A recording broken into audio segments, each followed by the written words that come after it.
আসসালামু আলাইকুম। এইচএসসি ২৬ ব্যাচের মানুষজন।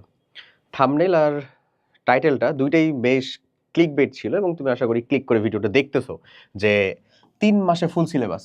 তুমি কি শেষ করতে চাও? মানে সিলেবাস শেষ করবা, বিষয়টা এমন। সিলেবাস শেষ করার এট লিস্ট একটা ওয়েল ডিফাইন্ড প্রসিডিওর আমি তোমার সাথে অবভিয়াসলি ডিসকাস করব এবং যেটা পসিবল। এবং আশা করি তুমি থাম্ব আর টাইটেলটা দেখে যে পরিমাণ বিশ্বাস নিয়ে আসছো ভিতরে, ইনশাআল্লাহ আমি সেটাকে রক্ষা করব। ইনশাআল্লাহ। জাস্ট আমার পেছনে একটু টাইমটা ইনভেস্ট করো। এরপর আমি বলতেছি রিয়ালিটির ভিতরে আসো আসলে।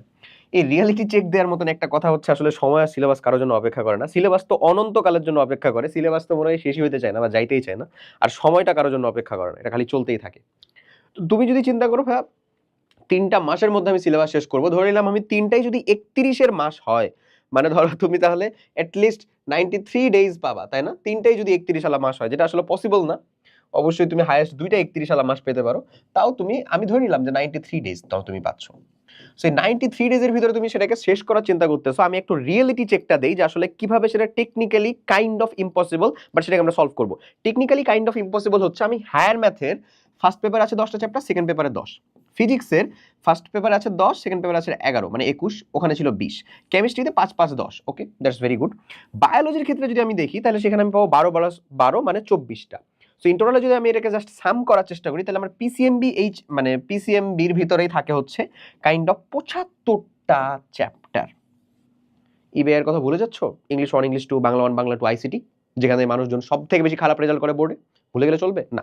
সেটাকে যদি আমি অ্যাট লিস্ট 15ও ধরি, মানে এতগুলো চ্যাপ্টার এখানে, এটাকে ধরো আমি এখানে যে ইফোর্ট দিতে হবে এই 75 এর ইকুইভ্যালেন্সে এখানে ধরো ইবিআই টোটাল সিলেবাসকে আমি 15টা চ্যাপ্টার ধরলাম, যেটা কোয়াইট কম, অনেক কম। তাহলেও তোমার 90টা হয়ে যাচ্ছে। What you mean to do, 90 দিনে তোমার সিলেবাস শেষ করার আমি তোমার সাথে প্ল্যান শেয়ার করব এবং তোমাকে একদিনে একটা করে চ্যাপ্টার শেষ করতে হবে, যেটা অবভিয়াসলি কোয়াইট ইম্পসিবল যদি আমি তোমাকে বলি যে আজকে তুমি আসলে যোগজীকরণটা আমাকে শেষ করে দাও। Is it possible? To be honest, না। বাট সেই আমি, যে ভাইয়ার কথা তুমি হচ্ছে শোনার জন্য আসছো, সে আমি আশিক ভাই তোমার সাথে টোটাল একটা মানে well distributed, well sorted plan share করবো, যেটার মাধ্যমে আসলে এটা পসিবল। তো দেখো টেকনিক্যালি যেহেতু আমরা বুঝতে পারতেছি যে আসলে এটা মানে কাইন্ড অফ এখান থেকে আসলে ইম্পসিবল, তাহলে এটা সলভ করার আসলে দুইটা মাত্র উপায় থাকতে পারে। এক, সেটা হচ্ছে যে যতগুলো চ্যাপ্টারের কথা বলা হচ্ছে ততগুলো আমি শেষ করবো না, আমি খালি ইম্পর্টেন্টগুলো পড়ে ফেলবো, বাকিগুলো বাদ। ঠিক আছে? অথবা যেইভাবে আমাকে পড়তে বলতেছে সেইভাবে আমি না পড়ে, বা একাডেমিক ভাবে আমি না পড়ে, যেটাতে আমার একাডেমিক পড়া নাই ধরো, সেই একাডেমিক ভাবে না পড়ে আমি জাস্ট হচ্ছে যে কোনো মতন এই যে রোবটের মতন স্ক্যান করে পড়ে চলে যাব, শেষ করে ফেলবো। এই একটা উপায় হইতে পারে। আরেকটা উপায় হতে পারে যে আমরা সবগুলার অনশট মারা শুরু করব। অনশট সিনড্রোম, লাগাও অনশট। অনশট শুরু অনশট শুরু করলাম। যেমন আমি হচ্ছে যে একটা দিয়েছিলাম, কি বলে হচ্ছে যে জৈব রসায়নের একটা ক্লাস দিয়েছিলাম, যে তোমার ভার্সিটি জৈব রসায়নের যতটুকু দরকার সেটা হচ্ছে একটা ক্লাসেই, যেটা আসলে 2 ঘন্টা 39 মিনিটের হয়েছিল একটা, এবং আমাদের ক্লাসের ভিউজের দিক থেকে সেই ক্লাসটা যথেষ্ট ভালো একটা রেসপন্স পাইছে। বাট দ্য থিং ইজ, ওই জিনিসটা দেখে আমার কষ্ট লাগছে। অনেক মানুষজন এটা উপকৃত হওয়ার পরে অনেকে মেসেজ করছে, জানাইছে, কমেন্টে জানাইছে। বাট আমার একটু কষ্ট লাগছে। কেন বলো তো? কারণ মানে a huge number of people actually জৈব রসায়নটা না পড়েই আছে এবং ভার্সিটিতে এসে অ্যাটেন্ড করার চেষ্টা করতেছে। সো ওদের জন্য আসলে অবশ্যই একটু কষ্ট লাগছে। যাক, আমি আসি, আমি তোমাদের প্ল্যানটার ভিতরে আসি। সো অনসরের আসলে রীতিমতন ওই যে একটা সিস্টেমের মতন এ এ এরকম একটা ব্যাপার আছে না? তো কাইন্ড অফ ঐরকম হওয়া শুরু করতেছে। তাহলে ২ টা পসিবল তুমি উপায় ভাবলা, কিন্তু ২ টা পসিবল উপায়েরই আসলে টু বি অনেস্ট অনেক বেশি ডিমেরিটস আছে। তাহলে এখানে কাজটা কি করা যেতে পারে? হোয়াট ইফ যদি আমরা আসলে সুন্দর মতন এটাতে একটা ওয়েল মিক্সচার বানায়া ২ টাকেই কম্বাইন করার চেষ্টা করি। যে আমরা কিছু চ্যাপ্টারকে এমনভাবে পিক করব যেগুলো আমাদের জন্য মোস্ট প্রমিনেন্ট, মোস্ট ইম্পোর্টেন্ট, সবথেকে বেশি হচ্ছে প্রশ্ন আসার জন্য পটেনশিয়াল চ্যাপ্টার পিসিএমবি তে। ঠিক একই রকমভাবে ইবিআই তেও করব। ওইগুলাকে পুট করবো। হ্যাঁ, আমি তোমাকে দেখাবো, এই যে দেখো, প্যারা নাই, চিল, আমি সব তোমাকে দেখাবো। ইভেন আমি এখান থেকে সরে যাবো, তুমি সুন্দর মতন একটা স্ক্রিনশটও নিবা। ওকে? আচ্ছা, তো এইরকম আমরা চ্যাপ্টারটাকে আউট করে ফেলবো। চ্যাপ্টার আউট করে ফেলার পরে আমরা ওই চ্যাপ্টারগুলাকে একেবারে ফুল, মানে ওই চ্যাপ্টারগুলোর কিছু কিন্তু তুমি কমপ্লিট করছো, একাডেমিক্যালি কমপ্লিট করছো, ফার্স্ট ইয়ার সেকেন্ড ইয়ার মিলে মোটামুটিভাবে কমপ্লিট করছো, সেটা তোমার প্লাস পয়েন্ট হিসেবে থাকলো, ওটাকে রিভিশন করবা। বাকিগুলোকে আমরা কম্প্যাক্ট রিভিশন করার চেষ্টা করব। একাডেমিক ক্লাস অবভিয়াসলি এখন প্রিফার করবো না, কম্প্যাক্ট রিভিশন করার চেষ্টা করবো, এবং তারপরে একেবারে লিস্ট ফেভারিট অপশন হিসেবে বাদ বাকি যেটুকু থাকলো সেটুকুকে আমি হচ্ছে যে অনশট দেওয়ার চেষ্টা করব। What if? তাহলে কেমন হয় বিষয়টা? এবং বিশ্বাস করো, তুমি যদি এতটুকুর জন্য কনভিন্সড হও যে হ্যাঁ ভাই, আমি আপনার সাথে কথা শুনে এই মোটামুটি সায়েন্সের 47টা চ্যাপ্টার এবং ইকুইভ্যালেন্ট টু আসলে ইবিআই এর 13টা চ্যাপ্টার, টোটাল 60টা চ্যাপ্টার আসলে ইকুইভ্যালেন্ট টু এই 60টা চ্যাপ্টার মোটামুটিভাবে কম্প্যাক্ট রিভিশন দেখে হলেও কমপ্লিট করতে রাজি আছি, যেখানে 47-এর ভিতরে আমার অনেকগুলো চ্যাপ্টার হয়ে আছে। অন অ্যান এভারেজ যদি পিসিএমবি মিলে আমরা 17টা চ্যাপ্টারের কথা চিন্তা করি, তাহলে মাত্র থাকলো 30টা চ্যাপ্টার। তাহলে ওখানে কিন্তু পসিবিলিটিজের সংখ্যা বাড়তেছে বাড়তেছে বাড়তেছে। তার মানে ইয়েস, ইট ইজ পসিবল। এবং চলো আমরা দুইজনে মিলে, মানে আমরা সবাই মিলে আসলে জিনিসটাকে পসিবল করার চেষ্টা করি।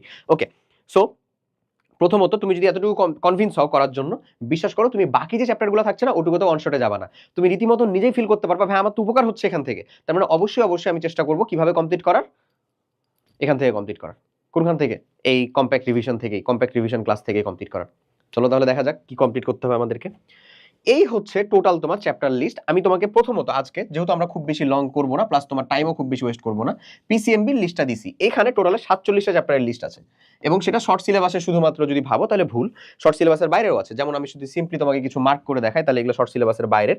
এই যে জ্যামিতিক আলোক বিজ্ঞান, এগুলো শর্ট সিলেবাসের বাইরের। কেমিস্ট্রির ক্ষেত্রে শর্ট সিলেবাসের বাইরের তো কিছু দরকারই হয় না, সমন্বয় এগুলো শর্ট সিলেবাসের বাইরের। হ্যাঁ, এই যে কিছু জিনিসপাতি আছে যেগুলো অবশ্যই অবশ্যই শর্ট সিলেবাসের হচ্ছে যে বাইরের, তো অবশ্যই বাইরে থেকেও আমরা নিয়ে রাখছি, কোনো সমস্যা নেই। যা কিছু ইম্পর্টেন্ট এবং সব থেকে সিগনিফিকেন্ট চ্যাপ্টার যেগুলো থেকে কোশ্চেন আসার পসিবিলিটি শতভাগ যাকে বলে, মানে শতভাগ বলবো না, 99.99%, কারণ শতভাগ নিশ্চয়তা একমাত্র আমাদের স্রষ্টার হাতে, আর কারো হাতে না। তো যেটা বলতেছিলাম আসো, তো হায়ার ম্যাথের ক্ষেত্রে আমাকে কি কমপ্লিট করা লাগবে? হায়ার ম্যাথের একটা সুন্দর মতন লিস্টটা নিয়ে ফেলো তুমি। সরলরেখা, ম্যাট্রিক্স, সংযুক্ত ত্রিকোণমিতি, 7 নম্বর চ্যাপ্টার অন্তরীকরণ। এবং এখানে কিন্তু first paper second paper mix up দেখবা, আমি ইচ্ছা করে মিক্স করছি এটার কারণটা হচ্ছে আমি এখানে একটা ওই যে ওই ইটা মেনটেন করার চেষ্টা করছি, কি বলে যে অর্ডারটা মেনটেন করার চেষ্টা করছি, যে কার ইম্পর্টেন্স কতটা বেশি। এই জন্যই দেখো যোগজীকরণ কিন্তু লেসে আছে, কারণ এটা তো হচ্ছে যে মানে কোশ্চিন আসবে সেদিক থেকে ইম্পর্টেন্ট, বাট এখানে যতটা ইফোর্ট দেওয়া লাগে সে অনুযায়ী এখান থেকে ফিডব্যাক কম পাওয়া যায়। এর থেকে স্থিতিবিদ্যাতে সেম এফোর্ট দিয়ে বেশি ফিডব্যাক পাবা তুমি। মিলাই নিও তোমরা, আমি আমি ভুল বলতেছি না, ঠিক আছে? তো ওই জিনিসপাতিগুলোকে লক্ষ্য রেখে এটা বানানো, এবং আশা করি এই জিনিসটা তুমি মেনটেন করতে পারলে ইনশাল্লাহ উপকার পাবা, ইনশাল্লাহ উপকার পাবা। এবং এর ভিতরে ফার্স্ট অফ অল মার্ক করে ফেলো যে কোন কোন চ্যাপ্টারগুলো তোমার জন্য ডান, আসলেই ডান। ওগুলাকে সুন্দর মতন, হতে পারে বহুপদী, জটিল সংখ্যা, এগুলো তোমার জন্য ডান। ম্যাট্রিক্স তুমি করছো, সরলরেখা তুমি করছো, হতে পারে হচ্ছে বৃত্তটা তোমার কিছুটা করা, বিপরীত ত্রিকোণমিতি করা লাগবে। ওকে, ফিজিক্সের ভিতরে দেখো ভেক্টর তোমার করা হতে পারে, কাজ ক্ষমতা শক্তি করা হতে পারে, তারপরে হচ্ছে নিউটনিয়ান করা হতে পারে, তাপগতিবিদ্যা করা হতে পারে, স্থিরতড়িৎ করা হতে পারে। এগুলাকে সুন্দর মতন মার্ক করে ফেলবা যেগুলো তোমার করা। ওকে, তারপরে এই হচ্ছে লিস্টিং। এই লিস্টিংটার মানে হচ্ছে ফার্স্ট পেপার এবং সেকেন্ড পেপার, এখান থেকে বোর্ড প্লাস তোমার অ্যাডমিশন সর্বোচ্চ সংখ্যক ইনশাল্লাহ কোয়েশ্চেন ফ্রিকোয়েন্সি থাকবে।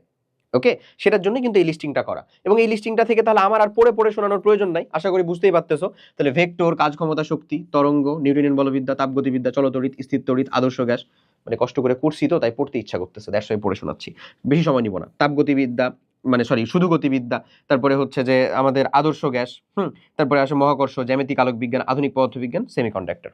ওকে, এরপরে যদি আমি আসি কেমিস্ট্রিতে, গুণগত রসায়ন, মোলার পর্যাবৃত্ত ধর্ম, রাসায়নিক পরিবর্তন, ফার্স্ট পেপার থেকে 3টা, সেকেন্ড পেপার থেকে আমাদের 4টা, অর্থাৎ জৈব রসায়ন, পরিবেশ রসায়ন, পরিমাণগত রসায়ন আর তড়িৎ রসায়ন। বায়োলজির কথা যদি বলি তাহলে কোষ ও গঠন, রক্ত, অণুজীব, পরিপাক ও শোষণ, প্রাণীর বিভিন্নতা ও শ্রেণীবিন্যাস, প্রাণী পরিচিতি, উদ্ভিদ শারীরতত্ত্ব, নগ্নবীজি, আবৃতবীজি, সমন্বয় ও নিঃসরণ, তারপরে হচ্ছে আমাদের চলন, টিস্যু ও টিস্যুতন্ত্র, কোষ বিভাজন, জীব প্রযুক্তি এবং জিনতত্ত্ব। ক্লিয়ার?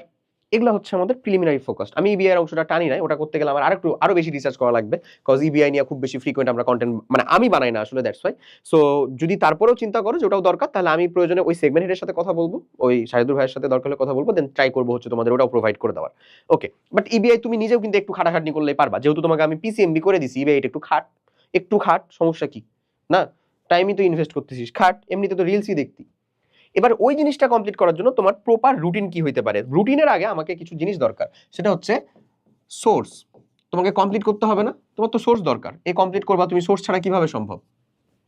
আমি তোমাকে কিছু পটেনশিয়াল সোর্সের কথা বলি, তুমি জিনিসটাকে একটু বোঝার চেষ্টা করো। তোমার কলেজ ক্লাস এখন লিটারেলি মানে খুব কড়াক্রান্তি না হলে লিটারেলি হচ্ছে না বা হবে না, সো কলেজ ক্লাসটা আমরা খুব বেশি দিচ্ছি না। এটা হতে পারে কলেজের কোনো ব্যাচ, এটা হতে পারে ভাইয়া বাসায় এসে পড়াচ্ছে, ভাইয়া বাসায় পড়াচ্ছেন, হতে পারে অনলাইনে পড়তেছো। অনলাইনে পড়ার ক্ষেত্রে 2টা অপশন হতে পারে, এক হচ্ছে ভাই লাইভ, হ্যাঁ, আর 2 হতে পারে হচ্ছে ভাই রেকর্ড। এখন রেকর্ড এই পোর্শনটার ভিতরে চলে আসি হচ্ছে যে আমরা হালকেনস্টাইন, এই রেকর্ড পোর্শনটার ভিতরে তোমাদের জন্য আমাদের এইচএসসি 26-এর capstone revision program CRP launch করা হয়েছে 26, যেখানে এই পিসিএমবির সকল ক্লাস একেবারে মানে সুন্দর মতন কম্প্যাক্ট রিভিশন যাকে বলে, বেসিক থেকে পড়ানো হয়েছে, কিন্তু এমনভাবেই পড়ানো হয়েছে যেখানে ইম্পর্টেন্ট টপিকই বেশি। আমি তোমাকে ইম্পর্টেন্ট চ্যাপ্টার বলছি না এখানে, ওখানে আমরা ইম্পর্টেন্ট টপিকও ফোকাস করছি, দ্যাটস ওয়াই বেসিক থেকে পড়ানোর কারণেও জিনিসটা কম্প্যাক্ট, বিষয়টা এমন। ওকে, ওই সেম জিনিসই আমরা একাডেমি কিন্তু আরো বেশি ডিটেলসে নিছি। যারা একাডেমিকের ক্লাস অ্যাটলিস্ট আমার করছো তারাও জানো, এবং সিআরপিতে তুমি ম্যাক্সিমাম কেমিস্ট্রির ক্লাস অ্যাটলিস্ট আমারই পাবা। এবং তোমার যদি আমার কেমিস্ট্রি হচ্ছে যে ঠিকঠাক লেগে থাকে, পড়ার ওয়েটা ঠিক থাকে, বুঝতে পারো আমার কাছ থেকে, তাহলে অবশ্যই তুমি এখানে যুক্ত হতে পারো। এখন এই ক্ষেত্রে কিছু তোমাকে আমি অপশন বলি। ফার্স্ট অফ অল ব্যাচের ক্ষেত্রে ঠিক করো যে এই অংশগুলা তোমার অ্যাটলিস্ট যে রিকোয়ার্ড টাইম আছে সে টাইমগুলোর ভিতরে মানে খোলামেলা কথা বলে ঠিক করো যে এগুলো আসলে কমপ্লিট হবে কিনা। যদি হয় গো ফর ইট, যদি না হয় তাহলে আমি তোমাকে বলবো ওইটার পাশাপাশি তোমাকে আরেকটা কিছু অপশন রাখতে হবে, ভাবতে হবে। আমি কিন্তু তোমার হয়ে কথা বলতেছি, জিনিসটা বুঝো, ঠিক আছে? অবশ্যই রাখতে হবে অথবা ভাবতে হবে। হতে পারে ভাইয়া বাসায় এসে পড়ালে তুমি একেবারে ক্লিয়ার কাট ডিসকাস করো। হতে পারে ভাইয়া নরমালি পিসিএম পড়ায়, বায়োলজি পড়ায় না, অথবা দুইটা ভাইয়া এসে পড়ায়, যেই পড়াক না কেন তোমার মিনিমাম টার্গেটে রাখতে হবে যে ভাইয়া আমার কি এই অংশগুলো একেবারে মানে মানে একেবারে রিসেন্ট যে টাইমটা তোমার টার্গেটেড হয়ে আছে এই টার্গেটের ভিতরে কমপ্লিট হবে কিনা। এটা অবশ্যই হচ্ছে যে একেবারে কথা বলা নিয়ে ক্লিয়ার কাট করে নিবা। ইন কেস ওগুলার সাথে সাথে তোমার যদি অ্যাভেলেবিলিটি বা অ্যাফোর্ডেবিলিটিতে খুব বেশি প্যারা না হয়ে থাকে, তাহলে সাথে সাথে অবশ্যই একটা প্রিসাইজড বা কনসাইজড কম্প্যাক্ট রেকর্ডেড প্রোগ্রাম তোমার অ্যাক্সেস থাকাটা জরুরি। যদি থাকে তাহলে তোমার আলাদা একটা সাপোর্ট আছে, তুমি একটা প্রোটোকলের ভিতরে আছো, ওর মধ্য দিয়েও তুমি কমপ্লিট করতে পারবা। আমি তোমাকে রুটিনটা মানে একেবারে সামনে করব, তোমার সামনে নিয়ে আসবো, সেটার মাধ্যমে তুমি কমপ্লিট করতে পারবা ইনশাল্লাহ। ইনশাল্লাহ বলো, ওকে? সো জিনিসটা হচ্ছে এখানে ইভেন যদি লাইভ প্রোগ্রাম হয় তাহলেও তোমাকে মানে লাইভ প্রোগ্রাম নরমালি আমরা রান করি না, তোমার টাইমটা সেভ করার জন্য, নাথিং এলস, আর অন্য কিছু করার জন্য না। সো লাইভ প্রোগ্রামও যদি হয় তাহলে তুমি সেখানেও কাইন্ডলি ক্লিয়ার কাট কথা বলে রাখো। তোমার সুবিধা যেখানে হচ্ছে, উপকার যেখানে হচ্ছে, গো ফর ইট, ওকে? এখন আসো ভাইয়া, আমি তোমাকে এই রুটিনটা একটু শেয়ার করি, এবং এই রুটিনটা হচ্ছে একেবারে লিটারেলি তোমার 8 থেকে 9 ঘন্টা পড়া, যেখানে তোমার কলেজ নাই, এবং এই রুটিনটা মেক করা হয়েছে তোমার ব্যাচ বা হচ্ছে যে টিউশন ছাড়া। তোমরা বড় হইছো, তোমাদের আসলে এখন এই বয়সে রুটিন দেখিয়ে দিতে হয়, এটা আসলে মানে সত্য কথা খুব বেশি প্রয়োজন নাই আমি জানি, বাট স্টিল মানে একেবারে খুব ফেলো জুনিয়র মানুষজন হিসাবে চিন্তা করে, কারণ তোমার আমি এইচএসসি দেই নাই, আমি তো 20 ব্যাচের মানুষজন ছিলাম আসলে। তো যাই হোক, একেবারে আমার 6 বছরের জুনিয়র নিজের ভাইয়ের মতন করে, বোনের মতন করে, ভাইয়া আপুদের মতন মনে করে যদি একটা রুটিন দিতে চাইতাম বা আমি আসলে কিভাবে পড়তাম সেটা দেখানোর চেষ্টা করছি। হ্যাঁ, তো এই রুটিনটা ফলো করার জন্য তোমার প্রথমত একটা কাজ মাস্ট মেনটেন করতে হবে, আমি তোমাকে হচ্ছে যে বলবো, সেটা হচ্ছে সকালবেলা উঠা। এবং সকালবেলা উঠতে পারবা তুমি তখনই যদি তুমি আসলে প্রেয়ার 5 টাইমস যে আমাদের প্রেয়ার আছে সেটাতে অভ্যস্ত হয়ে যাও। এবং ইনশাল্লাহ এটা করে দেখো ভাই, বিশ্বাস করো তুমি হচ্ছে যে তোমার তোমার স্লিপ সাইকেল থেকে শুরু করে তোমার সকল কিছু খুব ওয়েল সর্টেড হয়ে যাবে। বিশ্বাস করো আমার উপরে, ইনশাল্লাহ হবে, ওকে? আসো যেটা যেভাবে তুমি হচ্ছে আসলে রান করবা, জিনিসটা শুরুতেই তোমাকে যে কাজটা করতে হবে সেটা হচ্ছে তোমার টার্গেট হলো সকালবেলাতে উঠেই ফজরের প্রেয়ারটা ধরা। ফজর, যদি তুমি ফজর প্রেয়ারটা ধরতে পারো, তারপরে সুন্দর মতন ফজর নামাজটা পড়ে হালকা একটু 10 থেকে 15 মিনিট, এখন ঠান্ডা অবশ্যই, বাইরে হাঁটাহাঁটি করবা, মানে সকালের নির্মল বাতাসটা যদি শরীরে লাগে অনেক ভালো লাগবে। হাঁটাহাঁটি করার পরে সুন্দর মতন এসে এক্স্যাক্ট 6:30টার মধ্যে তুমি কোথায় বসবা? তোমার টেবিলে বসলা, মানে কফি বা চায়ের কাপে একটা চুমুক দিলা। তারপরে তোমার টার্গেট হচ্ছে 6:30 থেকে 11:30 পর্যন্ত টেবিল থেকে নড়নচড়ন না, নড়নচড়ন। এখন তোমার মনে হতে পারে আমি কি 5 ঘন্টা টানা বসে থাকবো? না ভাইয়া না, চিল, আমি বুঝাইতেছি।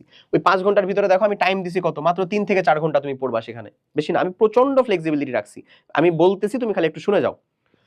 তোমাকে যে কাজটা করতে হবে সেটা হচ্ছে টানা 1 ঘন্টা থেকে 2 ঘন্টা একটা পড়া দিলা, তাহলে 8টা বাজলো ধরো, মানে 1.5 ঘন্টা যদি পড়ো তাহলে 8টা বাজলো। 8টার পরে তুমি এখন একটা গ্যাপ দিবা, সকালে নাস্তা করবা, আবার 1 কাপ চায়ে চুমুক দিয়ে অথবা কফিতে চুমুক দিয়ে 8:30টার ভিতরে আবার চলে আসলা টেবিলে, ঠিক আছে? ফ্রেশ ট্রেশ হয়ে মোটামুটি ভাবে টেবিলে চলে আসলা। এরপরে আবার একটা পড়া দিবা, আরো 1 ঘন্টার একটা পড়া দিবা। তাহলে তুমি যদি 8:30টাতে আসো, আরো 1 ঘন্টা পড়া দিলে 9:30 বা 10টা এরকম সময় পর্যন্ত বাজলো। এই টাইম পর্যন্ত বাজার পরে তুমি আবার একটু হেঁটে ঘুরে টুরে আসবা। ইন টোটালে তোমার টার্গেট থাকবে এখানে 3 থেকে 4 ঘন্টা পড়া। এটা টোটালি তোমার উপরে ভ্যারি করতেছে, তুমি আসলে কতটুকু নিতে পারবে এবং তোমার কতটুকু বাকি। তোমার যদি বেশি বাকি থাকে তাহলে অবশ্যই আমি রিকোয়েস্ট করবো 4 ঘন্টা পড়ার। ক্লিয়ার? তো এই হচ্ছে তোমার হিসাব। এবং এইখানে এরপরেই তুমি সুন্দর মতন একটা ন্যাপ নিবা। এখানেই যদি তুমি ন্যাপটা নাও তাহলে বিশ্বাস করো তুমি তারপরে ন্যাপ নিয়ে ঘুম থেকে উঠবা, মানে 45 মিনিট থেকে 1 ঘন্টার একটা ন্যাপ নিবা, তাতে কিন্তু 11:30 থেকে 12টার ভিতরে হয়ে যাবে। এটা হয়ে যাবে। একটার দিকে জোহর আজান হবে, তার ভিতরে তুমি গোসল টোসল করে জোহর নামাজ পড়বা, তারপরে 2টার মধ্যে খাওয়া দাওয়া করে তোমাকে আবার 2:30টার দিকে কিন্তু টেবিলে বসতে হবে একটু। তুমি যদি সকালবেলা তুমি ন্যাপটা নিয়ে নাও তাহলে তুমি যে একেবারে সকালে উঠছো সেটাও একটা ক্লান্তি চলে যাবে, আবার তুমি যে দুপুরের খাওয়ার পরে একটা ঝিম ধরা অনুভব করো সেটাও কিন্তু চলে যাবে। এটা কাজ করে, it actually works, that's why আমি বলতেছি। এরপরে 2:30টার দিকে আবার বসলা, 2:30 থেকে 4:30, কতক্ষণ সময়? 2.5 ঘন্টা। এই 2.5 ঘন্টার সময় তুমি অলসভাবেই পিওর 1 ঘন্টা তুমি পড়বা হচ্ছে ইবিআই, ইংলিশ বাংলা আইসিটি, যেটা তোমার হচ্ছে যে জরুরি আগে, যেটা তোমার প্রয়োজন আগে। ইবিআই, ইংলিশ বাংলা আইসিটি, এটা শনি সম্বুধ রবি মঙ্গল বৃহস্পতি প্রতিদিনের জন্যই। ইবিআই এই দুপুরের টাইমটাতে 1 ঘন্টা লেজিট, এখানে কিন্তু আমি 2 ঘন্টা সময় দিচ্ছি, এর ভিতরে তোমাকে 1 ঘন্টা পড়তে হবে। তাহলে বাকি সময়গুলো কিসের জন্য ফ্লেক্সিবল? হতে পারে তোমার হচ্ছে কোনো গুরুত্বপূর্ণ আপডেট আছে, হতে পারে তুমি একটু মানে হাঁটাহাঁটি করতেছো, হতে পারে তোমার একটু কাজ টাজ বাসায় টুকটাক করতে, এনিথিং। বাট প্রচন্ড ফ্লেক্সিবল করে টাইম দেওয়া আছে। তাহলে তুমি পারবা না কেন? আমাকে একটা সিঙ্গেল কারণ দেখায় দাও যে না ভাই আমি এই কারণে পারছি না। তুমি যদি না পারো লিটারেলি তুমি বিশ্বাস করো তুমি আসলে নিজেকে সাথে প্রতারণা করতেছো, আর কিছু না, ভণ্ডামি করতেছো। বুঝছো? ওকে, এরপরে আসি আমি। তারপরে তুমি সুন্দর মতন উঠে এবার মানে আসর নামাজ পড়লো। আসর নামাজ পড়ার পরে তোমার টার্গেট থাকবে তুমি বাইরে যাবা, ফ্রেন্ড সার্কেলের সাথে দেখা সাক্ষাৎ করবা। ছেলে হও মেয়ে হও কোনো সমস্যা নাই, অ্যাটলিস্ট বাইরে যাবাই। সামনে যদি কোনো মানে তোমরা শহরে থাকা যদি মানুষজনের কাছে লেক থাকে, ছাদ থাকে, অথবা হচ্ছে আশেপাশে কোথাও একটু ওই যে ফ্রেন্ডস ক্লাবগুলো, মাঠ টাটগুলো যেগুলো থাকে, যেগুলোতে একটু মানে হাঁটাহাঁটি করা যাবে, ফিজিক্যাল কসরত করা যাবে, একটু হাঁটাহাঁটি করা যাবে, সেটা অনেক জরুরি। এটা কিন্তু তোমার রাতের বেলা অ্যাটলিস্ট 12টার মধ্যে ঘুমিয়ে যাওয়ার জন্য অনেক বেশি উপকারী হবে। হ্যাঁ, আমি নিজে পারি না 12টার ভিতরে ঘুমাতে, তারপরে আবার তোমাদেরকে জ্ঞান দিচ্ছি। যাই হোক, আমি ভার্সিটি লাইফে, তুই না। So don't compare yourself with other, everyone is better than you। হ্যাঁ, সো যাই হোক, এটা আমার জন্য সত্য, তোমার জন্য একা না। যাকগে, যেটা বলতেছিলাম সেটা হচ্ছে তারপরে তুমি ওই যে ফিজিক্যাল কিছুটা কসরত করে টরে অবশ্যই মাগরিবের নামাজ পড়বা। এসে মাগরিবের নামাজ পড়ার পরে আবার সুন্দর মতন 6টার দিকে তুমি কিন্তু এতি, এখন 5টা 15-র ভিতরে আসলে মাগরিব হয়ে যায়। অন এন এভারেজ 30 থেকে 45-এর ভিতরে তুমি শেষ হয়ে করে ফেলতে পারবা। তারপরে হালকা ওই যে আবার একটু নাস্তা টাস্তা করে টরেই 6টার ভিতরে আবার কোথায় চলে আসলা, ব্যাক টু প্যাভিলিয়ন, তুমি তোমার টেবিলে। 6টা থেকে 11:30, এই টাইমটাও হচ্ছে লিটারালি 5.5 ঘন্টা। এর ভিতরে তুমি 3 থেকে 4 ঘন্টা পড়বা, খুব কঠিন মোটেও না। এর ভিতরে এশার নামাজের একটা বিরতি নিবা, তখন তুমি খাওয়া দাওয়ার বিরতিটাও ওই ভিতরেই কমপ্লিট করবা। আধা ঘন্টা মতন কমপ্লিট করার পরে তারপরে আবার এসে পড়বা। তারপরে আবার মধ্যখানে একটা 10 থেকে 15 মিনিটের মতন বিরতি নিবা, যে বিরতির ভিতরে তুমি একটু উঠা হাঁটা ফেলা চলাফেরা করবা। এখন আমি জানি যে এর ভিতরে তোমার কিছু সময় অবশ্যই ব্যাচ থাকে, কিছু সময় অবশ্যই তোমার হচ্ছে যে টিউশন থাকে, যেগুলো তোমার আসলে ভ্যালু অ্যাড করতে পারতেছে না। বিশ্বাস করো, জাস্ট কাট দিস অফ, আর কিচ্ছু না। যেটা তোমার ভ্যালু অ্যাড করতে পারতেছে না, যেটা তোমার সিলেবাস আগাতে পারছে না, যিনি তোমার হচ্ছে এইটুকু কমপ্লিট করে দিতে পারবে না, জাস্ট কাট ইট অফ। হ্যাঁ, হোক এটা লাইভ ক্লাস, হোক এটা রেকর্ড ক্লাস। এমনও হতে পারে যে তোমাকে এমনিতে পড়ানো যায় না, তোমাকে কুকুরের মতন মেরে মেরে পড়াইতে হয়, এমনও হতে পারে। এমনও এইচএসসির পোলাপাইন আছে, যদিও এটা আসলে এই সিনড্রোমটা এখন অনেক কমে গেছে, বাট এমনও হতে পারে। তাহলে সেক্ষেত্রে তুমি আমার রেকর্ডেড প্রোগ্রাম কিনে ফেলার পরে তুমি পড়তেছো না, বিন্দুমাত্র কোনো লাভ হবে? লাভ হবে না। সেক্ষেত্রে আমি তোমাকে বলবো তোমার রেকর্ডেড প্রোগ্রামও লাগবে না, তোমাকে আসলে উপরওয়ালা ছাড়া আর অন্য কেউ হেদায়েত করতে পারবে না সেক্ষেত্রে। বুঝছো? তাহলে সেক্ষেত্রে তোমাকে হচ্ছে রীতিমতন একটা ভাইয়া লাগবে না, বাসায় 2-3টা ভাইয়া এসে একেবারে রীতিমতন যারা রেসলিং প্র্যাকটিস করে ইচ্ছা মতন কুকুরের মতন মাটিতে ফেলে মারবে এবং পড়তে বসাবে, তাদেরকে দরকার। ক্যাডেটের ভাইয়াগুলোকে দরকার। তোমাকে হচ্ছে ওখান থেকে মানে রীতিমতন আর্মি বা সেনাতে যারা কাজ করতেছে ওই ভাইয়াগুলোকে দরকার। বুঝছো? তাছাড়া আসলে পসিবল হবে না। এবং যদি তুমি এই সিনড্রোমটা থেকে বাইরে থাকতে পারো, যেটা আমার ম্যাক্সিমাম মানুষজন, যেটা আমার ম্যাক্সিমাম ফলোয়ার, এবং যারাই আসলে সব থেকে বেশি উন্নতি করতে পারবে, যারাই আসলে আমি যে রুটিনটা বলতেছি সেটা ফলো করতে পারবে, সিলেবাসটা কমপ্লিট করতে পারবে, তারা হচ্ছে সে যদি নিজে পড়াশোনা করতে পারে, নিজে পড়াশোনা করার আগ্রহ থাকে, একেবারে বেসিক টুকু হইলো আগ্রহ থাকে, তাহলে ও যেটা কাজ করবে সুন্দর মতন, এই যে এই রেকর্ডেড প্রোগ্রামটা হচ্ছে তার জন্য একেবারে best of the best option. সেই রেকর্ডেড প্রোগ্রাম একটা নিয়ে এই রেকর্ডেড প্রোগ্রামের ভিতরে সে যত সকল যা কিছু আছে সবগুলোই কমপ্লিট করবে। বুঝা গেছে? সো ডেসক্রিপশন বা কমেন্ট বক্সে তুমি এর লিংক পাবা। আমি বলবো, প্রেফার করব পার্সোনালি তোমার ভিতরে যদি ওই সিম্পটমটা থাকে কমপ্লিট করতে পারার, তবেই তুমি এনরোল করো, তবেই তুমি পারচেজড হও, তাহলে তুমি এখান থেকে ম্যাক্সিমাম আউটপুটটা নিয়ে আসতে পারবা। এবং আমি যে চ্যাপ্টারগুলোর কথা বললাম সেটুকু যদি কমপ্লিট করতে পারো, এবং যেই রকম ভাবে কমপ্লিট করতে বললাম সেটা যদি ধারে কাছেও কমপ্লিট করতে পারো, বিশেষ করে ভাই তোমার 3 মাসে না তারও আগে সিলেবাস কমপ্লিট হবে, এবং এটা একেবারে গ্যারান্টেড ইনশাআল্লাহ। তুমি নিজেও ইনশাআল্লাহ বলো, শুরু করো। তোমার আর আমার মাঝের ডিফারেন্সটা হচ্ছে, বা তোমার আর যে জিতে যাবে তার মাঝের ডিফারেন্সটা হচ্ছে তুমি শুরু করো নাই, ও শুরু করে ফেলেছে। সবাই অনেক ভালো থাকো, আশা করি বুঝতে পারছো। এবং ওই যে একেবারে শুরুতে বললাম যে থাম্ব আর টাইটেলটা যতটা ক্লিক বেট ছিল, জিনিসটা আশা করি তোমাদের জন্য উপকারী হয়েছে। যে কমেন্টে ফিল ফ্রি জানাতে পারো তোমার জন্য আসলে উপকারী ছিল কি উপকারী ছিল। আমি আমার বেস্টটা দেওয়ার চেষ্টা করছি, তুমিও তোমার বেস্টটা দাও ভাইয়া, ইনশাল্লাহ একসাথে ভালো কিছু হবে। সবাই অনেক ভালো থাকো, আল্লাহ হাফেজ, আসসালামু আলাইকুম।